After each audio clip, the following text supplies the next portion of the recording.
phone call recently from some people up in Tennessee, near Chattanooga. And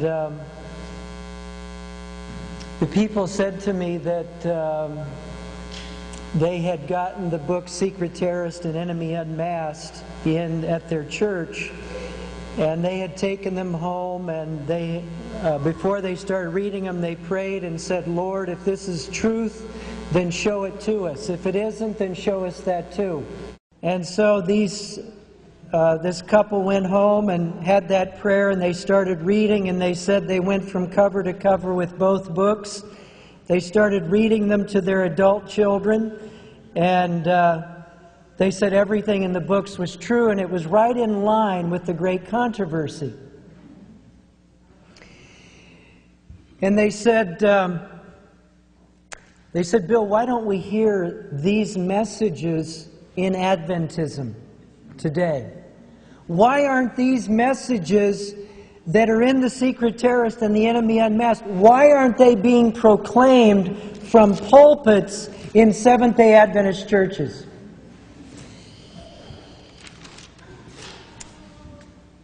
And I said, well, you asked, so I'll tell you. Because, folk, that's not the focal point of what I want to share with people.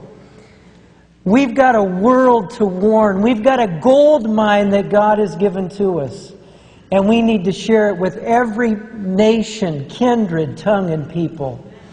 And we're the only ones that can. And you know, I get letters from people all over the world, from people that we would class as heathens, to people in other churches, to Seventh-day Adventists. And we don't realize that for at least 3 generations now, at least 3 generations, Seventh-day Adventists have not been taught our messages. Do you realize that? For at least 3 generations, ever since the writing of Questions on Doctrine back in the mid-1950s. The messages we've been given as a people have been gutted. Well, these folk, they said, Bill, why don't we hear these messages anymore? And so I read them a statement, and I want to read it to you from Great Controversy. Great Controversy, page 234, pages 234 and 235. It said, throughout Christendom, the context for this statement is around the 1530s, 1540s. It's 10 years after Martin Luther stood at the Diet of Worms with Charles V and the Holy Roman Empire and said, here I stand, I can do no other. That is the context in which this statement is made. Throughout Christendom, Protestantism was menaced by formidable foes. The first triumphs of the Reformation past, Rome summoned new forces, hoping to accomplish its destruction. At this time, the order of the Jesuits was created the most cruel, unscrupulous, and powerful of all the champions of popery. Cut off from earthly ties and human interest, dead to the claims of natural affection, reason and conscience wholly silenced, they knew no rule, no tie but that of their order, and no duty but to extend its power. The gospel of Christ had enabled its adherents to meet danger and endure suffering undismayed by cold, hunger, toil, and poverty, to uphold the banner of truth in face of the rack, the dungeon, and the stake. To combat these forces, Jesuitism inspired its followers with a fanaticism that enabled them to endure like dangers, and to oppose to the power of truth all the weapons of deception. There was no crime too great for them to commit, no deception too base for them to practice, no disguise too difficult for them to assume. Vowed to perpetual poverty and humility, it was their studied aim to secure wealth and power, to be devoted to the overthrow of Protestantism and the reestablishment of the papal supremacy. So why was the Jesuit order raised up in the 1540s? Two purposes. To destroy everything that Protestantism had done, and to reestablish the power of the papacy in the world. Those were their two goals, their two purposes.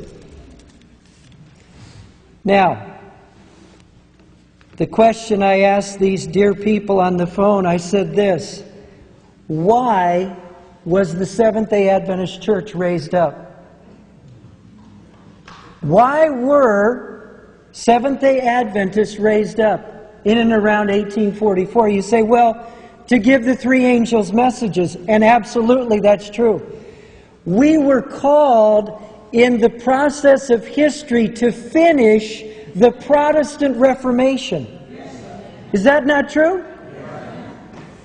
So if we were called to finish the Protestant Reformation and the Jesuit order was raised up to destroy Protestantism, where would the Jesuit order and the Catholic Church turn all their cannons of deception to try to destroy? Where would they point them?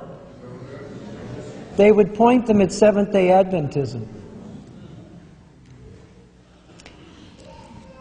And how would they destroy Seventh-day Adventism?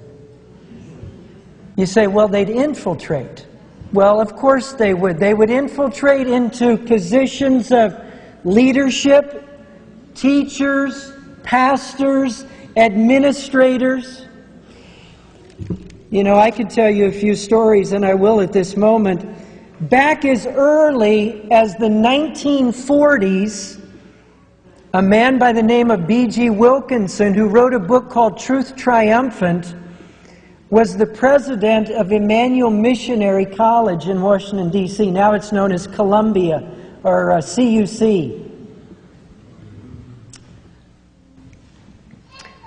B.G. Wilkinson one day was in his office, and some theology students came by and said, Dr. Wilkinson, the new professor of religion is teaching some very strange things in our theology classes. He's doubting the fundamental teachings of our church. Dr. Wilkinson said, okay, I'll keep my eyes open. Several days later, Dr. Wilkinson was walking by the little mailbox cubby holes for the different teachers. And all of a sudden a voice said, pull the mail out of the new theology teacher's mailbox. Dr. Wilkinson said, I don't do that kind of thing. The voice said, take the mail out of his box. Dr. Wilkinson did. And in there he found a piece of mail from a leading Catholic university in Washington, D.C. He opened it up, and in there were directives to that teacher on exactly how he was to confuse and mislead those Seventh-day Adventist young men training for the Adventist ministry. That was in the 1940s. 3 years ago, I had some meetings in Portland, Oregon, and a lady stood up in the meeting and she said, I'd like to share a story. She said, I have a dear friend who lives on the East Coast. She said several years ago, she took a friend of hers, a devout Roman Catholic, to the hospital cafeteria right there near the General Conference in CUC. The two women sat down to eat lunch. The Catholic woman was there eating. She turned to her Seventh-day Adventist friend and gasped and said, what are they doing here? The Adventist